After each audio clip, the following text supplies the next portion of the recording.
Bonjour à tous chers abonnés, bonjour à tous ceux qui viennent voir cette vidéo. On est là pour faire le pronostic du quintet de demain qui sera le prix de Diane. Avant ça les amis, on va faire l'arrivée donc de vendredi. Alors l'arrivée de vendredi, on était à Vincennes. L'arrivée le 6, le 13, le 7, le 14 et le 1. Et bien écoutez, dans ma sélection en 6 sur internet, je vous donne le 7, le 6, le 14, le 1. Il nous manquait ce 13 pour avoir le quintet. Ensuite aujourd'hui à Anguin, donc c'était aussi de l'attelé. L'arrivée le 7, le 3, le 2, le 14 et le 10. Et ben on continue dans ma sélection aussi sur internet, je vous donne le 3, le 7, le 10 et le 14. Il nous manque ce 2 pour avoir le quintet. Voilà. Bon c'est pas mal, hein, encore aujourd'hui des beaux petits rapports. Hein. Le 7 à 21 contre 1 quand même. Le 14 à 34 contre 1. Le 10 à 22 contre 1. C'est pas des favoris que je vous donne. Allez, on est parti pour demain à Chantilly, la Réunion 1. La course 5, c'est du plat, 2100 mètres, 14 partants, 1 million d'euros, c'est un groupe 1 et une corde à droite. Alors si on regarde les passés des courses, eh bien, attendez-vous à des surprises les amis. Hein. L'année dernière, l'arrivée c'était 14, 9, 6, 15, 8. Les cotes 4,2, 17, 44, 34 et 10. Il faisait 229 000 euros dans l'ordre quand même. Il y a 2 ans, 4, 8, 12, 2, 1. Les cotes 4, 23, 11, 6 et 76. Il faisait 164 000 euros dans l'ordre. Et il y a 3 ans, c'était à peu près logique, mais enfin il y avait quand même une grosse corde. 6, 13, 8, 18 et 14. Et les cotes 6, 3, 4, 25, 6, 14 et 39. Il faisait 44 000 euros dans l'ordre. Les favoris pour demain. Alors vous avez le 10, le 13, le 11, le 5, le 4, le 1, le 14, le 6, le 8, le 2, le 9, le 12 et le 3. Allez, et ben écoutez, on est parti avec mon prono les amis. Moi je pars en tête avec le 13. Il était deuxième pour sa rentrée derrière Galaréal. C'est une pouliche des frères Wettermer. Il a depuis fait forte impression dans le prix Royaumont, un groupe 3, laissant sa dauphine à 7 longueurs sur la montante. Elle pourrait faire mieux que sa sœur Elf Anne, deuxième en 2016. Donc voilà, moi je la vois gagner cette course. Ensuite, je vous ai mis les amis le 11 Galaréal. Auteur d'une entrée victorieuse, c'est une représentante de la Scuderia D du Pidi. Elle a ensuite remporté une Isted aux dépens d'Aventure le 13, qui effectuait toutefois sa réapparition invaincue sur 2000 mètres et plus. Elle a un premier rôle à tenir, c'est une lauréate potentielle. Ensuite, eh bien, écoutez, je vous ai mis un cheval que personne ne va vous donner, qui est abandonné par la presse. J'adore sa cavalière. C'est le 7 équilibriste, largement dominé dans une liste à Toulouse, remportée par Bart. Le 8 dans la même course de demain. C'est une pensionnaire de Tim Donworth. Elle s'est depuis brillamment imposée dans le prix Finlande à Paris-Longchamp.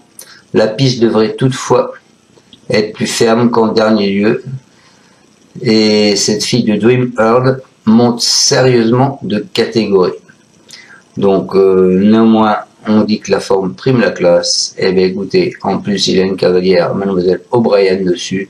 Moi, j'y crois. Ensuite, je vous ai mis, les amis, le 5. Le 5 qui est dans séquence, c'est une pouliche invaincue à 2 ans, a été largement dominée dans les 1000 Guinée avant de remettre les pendules à l'heure en se classant deuxième des Zouak devant Worthchime, qui avait toutefois monté ses limites. En France, elle est cependant expérimentée et devrait apprécier le parcours. Je pense que le podium et bien pour elle. Ensuite, je vous ai quand même mis ce 10 qui est Tamfana. Lui, après une 3e place dans le prix d'Imprudence et dans un terrain très lourd, c'est une pensionnaire de David Menuisier. Il s'est classé 4e sur les 1000 guinées. Il est capable d'aller dans tous les terrains. Elle va toutefois découvrir les 2100 mètres, favorite des bookmakers. Elle aura logiquement des supporters. Mais moi, je la vois en fin de combinaison. Et ensuite, et pour finir ma sélection en 6 sur Internet, je vous ai mis le 4 qui est Sperling Plenty. C'est dans la poule d'essai de groupe 1, c'est une concurrente de Jean-Pierre Dubois. Elle a tardé à trouver son action avant de fournir un plaisant effort final. Facile de rate depuis dans le prix de Santigran.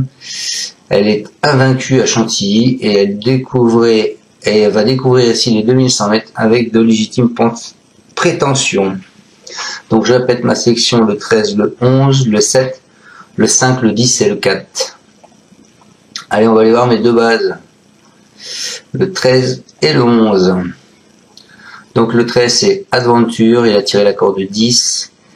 Alors c'est Maxime Guyon, donc Maxime, je compte sur toi, c'est un prix qui est important, donc je pense que là tu vas défoncer tout et tu vas arriver en tête. Donc c'est Christian Ferland, il dit: j'ai toujours su qu'elle était faite pour ce classique, elle est petite et est venue gentiment avec le temps, mais elle a toujours montré de belles choses le matin depuis le début. Maxime Guyon pense qu'il n'y aura aucun problème à la remettre sur 2100 mètres. Elle a le pédigré pour réussir sur ce créneau. Elle n'a fait que de l'entretien depuis son net succès et tous les terrains lui conviennent. Ensuite, donc, j'ai mis ce 11 qui est Galareal, la corde 1. Christian Soumillon, c'est un cheval à Alexandre Botti.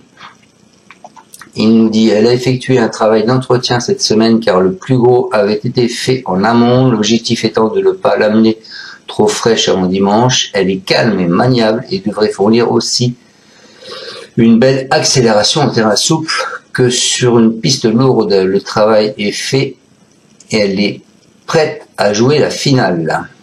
Voilà pour ce 11. Ensuite, je vous ai mis le 7 en coup de cœur, qui est équilibriste, la corde 5.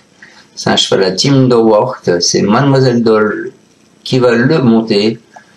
Alors il nous dit: lors de sa rentrée, cela s'est mal passé avec son jockey, et son jockey l'a respecté. Dernièrement, il est certain que la voir s'imposer était une petite surprise, mais elle progresse et elle est sur la montante. Dimanche, nous n'avons pas de pression. On est là en position d'outsider et elle sera à l'affût de la moindre défaillance. Elle est nantie d'un bon numéro de corde et j'espère que tout se déroulera au mieux. Elle a quand même la corde 5 et Mademoiselle Doyle dessus. Donc moi je dis pourquoi pas les amis, et j'espère qu'il y en a qui vont me suivre. Ensuite je vous ai mis le 5 qui est Dance Second. Avec la corde 7, ce sera William Buick qui va le monter. C'est un cheval à Charlie Appleby. Il nous dit: cela fait seulement 2 semaines qu'elle a couru dans les Oscar Epsom, donc c'est difficile au niveau du timing.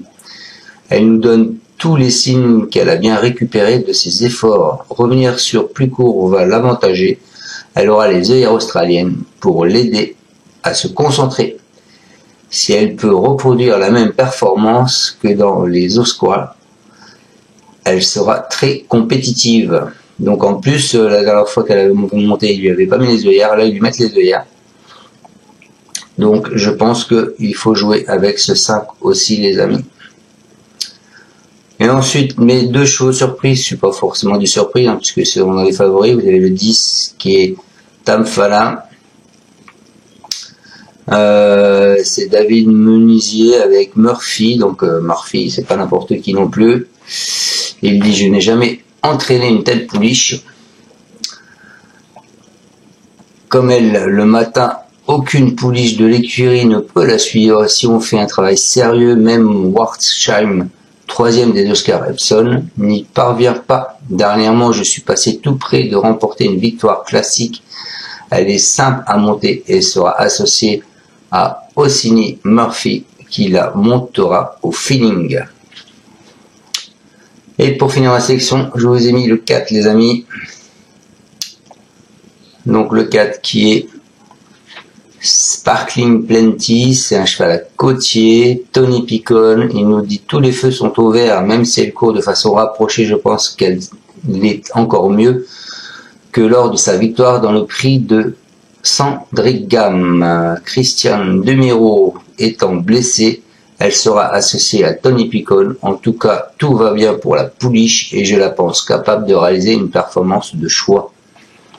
Voilà les amis, j'espère que ce pronostic sera excellent. Et j'ai quand même une confiance de 4 sur 5. Je vous souhaite à tous un excellent fin de samedi, un bon dimanche. Et on se retrouvera demain en fin de journée pour le pronostic de lundi à Saint-Cloud. Voilà, ciao ciao à tous, merci de me suivre. Vous pouvez mettre un pouce ou pas. Et je vous dis à demain. Ciao ciao. Tu es parieur hippique, tu as forcément besoin de la Kazakh. La Kazakh, c'est l'outil indispensable des parieurs hippiques, avec plus de 60 filtres en temps réel et la possibilité d'affiner tes pronos et trouver ton cheval gagnant.